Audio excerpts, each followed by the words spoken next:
या किसी को ये कहना कि जी आप तो एक ही फॉर्मेट बजाते हैं, दिस इज रॉन्ग। बल्कि जितने ज्यादा फॉर्मेट बजाने वाला बंदा होगा ना, उतना ही वो बड़ा प्लेयर होगा। ये बात जो है ना, ये बहुत बड़ी बात जो मैंने एनालिसिस की है, जो मैं अपनी लाइफ में एनालिसिस की है।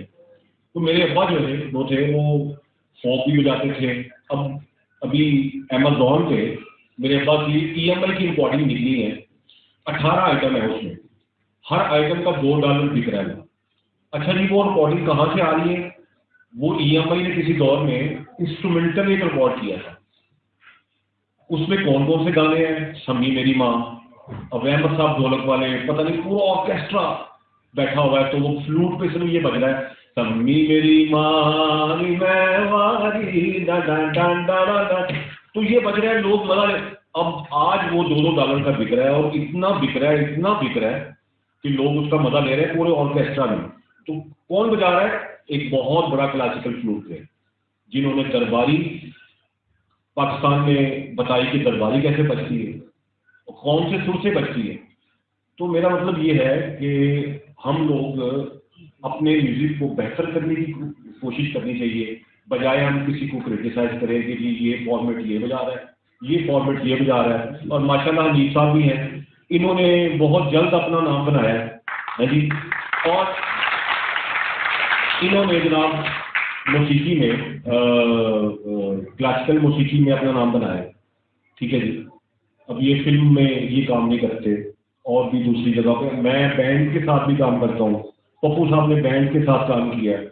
अब पप्पू साहब ने जो बैंड के काम है, वो बंदा देख के हैरान हो जाता है कि आजकल की पब्लिक को भी, आजकल की जनरेशन को भी इन्होंने मोया हुआ है। यानी कि मिकाल बैंड के साथ इन्होंने जो काम किया है, अनबिलीवेबल। सीखी नहीं आती, मुझे सीखनी चाहिए, ये सबको है कि सारे म्यूजिक जो है वो आप थोड़े थोड़े सुने। अगर मुझे अंग्रेजी म्यूजिक नहीं आता, अब हमारे एक बाकर भाई भी है इधर, पाकिस्तान के बड़े अच्छे फ्लूट प्लेयर हैं, वो भी उन्होंने अंग्रेजी म्यूजिक बजाया ज़्यादा। हम लोग उसको कहते हैं जी कि वो अंग्रेजी म्यूजिक ही बजाता है। This is wrong. कहने का मतलब ये है कि हाँ, अगर उनको नहीं आता तो वो सीखना चाहिए, उनको सीख लेना। मेरे अब्बा सीखते थे, आपसे कुछ कोई नया राग आपके पास आया, अब्बा कहते थे यार अगर आप मुझे शागिर्द नहीं करना चाहते तो मोहम्मद मुझे पैसे दे दे तो मुझे ये राग याद करवा दे। तो ये मौसीकी ऐसे फैली है। इस तरह सजाद ताफो साहब बैठे हुए हैं, इनके अब्बा जो थे वो सारे तबला और तबला नवाजों के बादशाह थे। क्यों बादशाह थे? उनका हाथ ऐसा था कि जो दूसरा डिफरेंट हाथ था, यही उन्होंने सारे फॉर्मेट बजाया हुए थे, इसलिए वो डिफरेंट थे। तो मेरा ख्याल ये है कि सारे फॉर्मेट बजाने चाहिए, पीच भी बजाना चाहिए, कॉर्ड्स भी बजाने चाहिए। अब हमारे फिल्मी बांसी में जो है वो कॉर्ड्स बजाने वाले जो लोग हैं वो बहुत कम है। जैसे बाकिर भाई बड़ा अच्छे कॉर्ड बजाते हैं। हमने प्रैक्टिस के दौरान पप्पू साहब ने हमें कई दफ़ा टिप्स दी कि ये कॉर्ड बजाओ, ये चीज़ें बजाओ। तो ये लोग सारे लोग जो फिल्मी काम करते हैं वो उनको सारी चीज़ें बजानी चाहिए। तो ये सीन है जी। बाकी ये है कि सीनियर होता है, सीनियर को चैलेंज नहीं हो सकता। ताफा साहब, सजाद भाई, अगर आप किसी सीनियर को चैलेंज कर सकते हैं तो इट्स वेरी इन बातों में जो बातें हम कर रहे हैं टेक्निकली भी, मौसीकी की जो टेक्निकलिटी है, मौसीकी को समझने की जरूरत है हमें।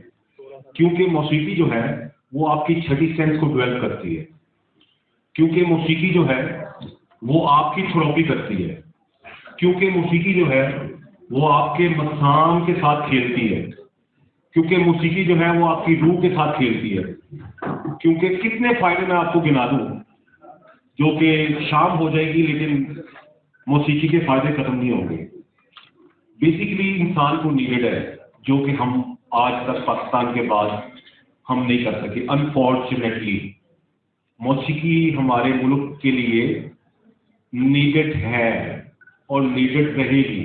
क्योंकि अब देखिए इंसान की बॉडी को डांस कितना नीडेड है। अगर आप डांस करते हैं, आपके पार्ट सारे हिलते हैं, आपकी एक्सरसाइज होती है, आपकी पूरी मुलाकातें भी हुई उधर। मैं तो केरला तक गया हूँ और बेंगलोर।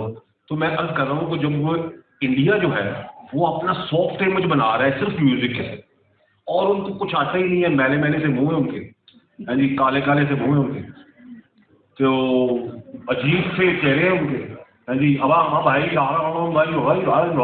तरह की बातें तो होते। लेकिन प्लेयर्स मौसीकी में बहुत आला मुकाम रखते हैं वो, लेकिन क्या है, स्पीच बहुत अच्छा करते हैं, मौसीकी को प्रेजेंट बड़ा अच्छा करते हैं। पूरी दुनिया